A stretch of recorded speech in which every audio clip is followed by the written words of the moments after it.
Hi guys, welcome to week 1 of American Government Online. So this is just a little overview of the class and a discussion of kind of the key points from chapter 1 that you will read this week. So the first important thing to know about taking an online class is it is not an easier version than a traditional class. So if you're thinking online will be great, it won't take that much time, 30 minutes a week, I'll be done.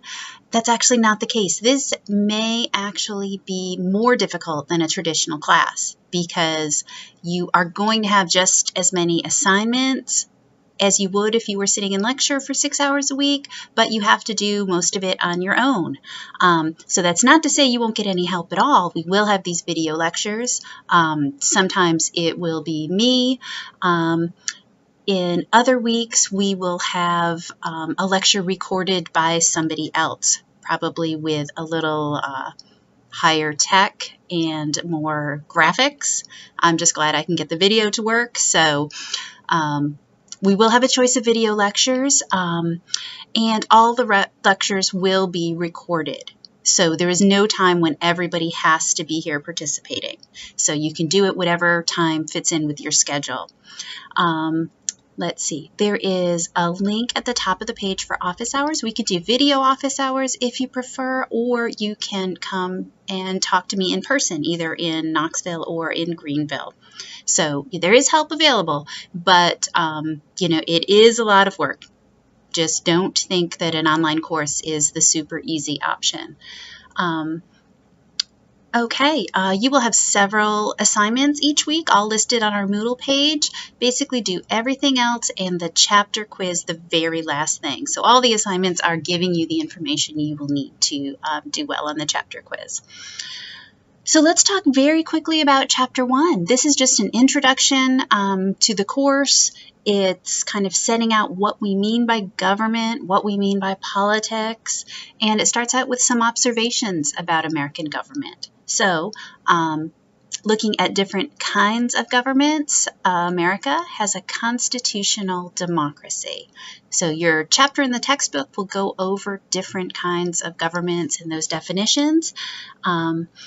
If you're not getting it just from the textbook about what is the key difference between democracy, oligarchy, and autocracy, there is an extra video you can watch. It's not required, but it's there. We have lots of extra resources for you.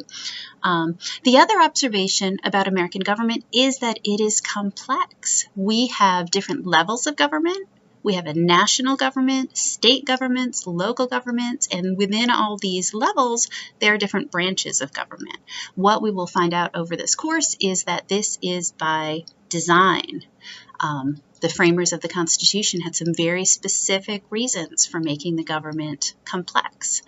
So think about this as we get started. What are some of the benefits to complexity? And then think about what are the problems that come along with that? And, have we come up with a good balance to, make a good trade-off for the benefits and the costs of complexity? Another thing this chapter will go over is the question of why is government necessary? So the main reasons given for government, we complain about the government telling us what to do, but when we stop to think about it, the things that we need government for are 3 big ones. First, to maintain order. Second, to protect property. And third, to provide public goods. Public goods are something that once it is provided, it can be enjoyed by everyone, whether or not they contributed to providing it.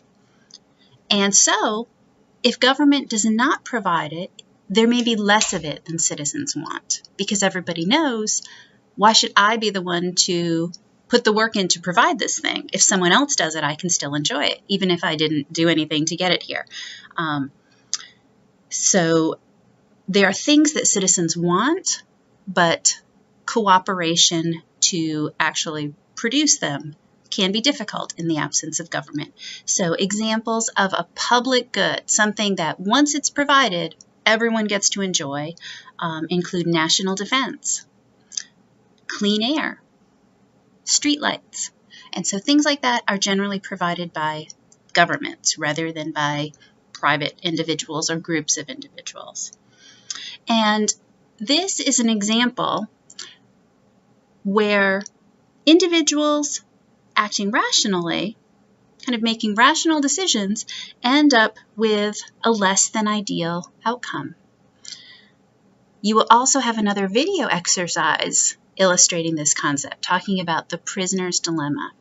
So this idea in politics that even when individuals make rational decisions, they can somehow come up with a less than ideal outcome. This is a problem we'll see over and over in politics. So I will stop here. I am trying to make these lectures kind of very short. I'm not going to go over every single detail from the chapter. You will be able to get that from reading and from doing the exercises. But that's what we've got for Chapter 1. So now go on and maybe make some comments on the discussion forum, maybe work through some exercises and reviews, and come by my office or email if you need help. All right, see you next time. Bye.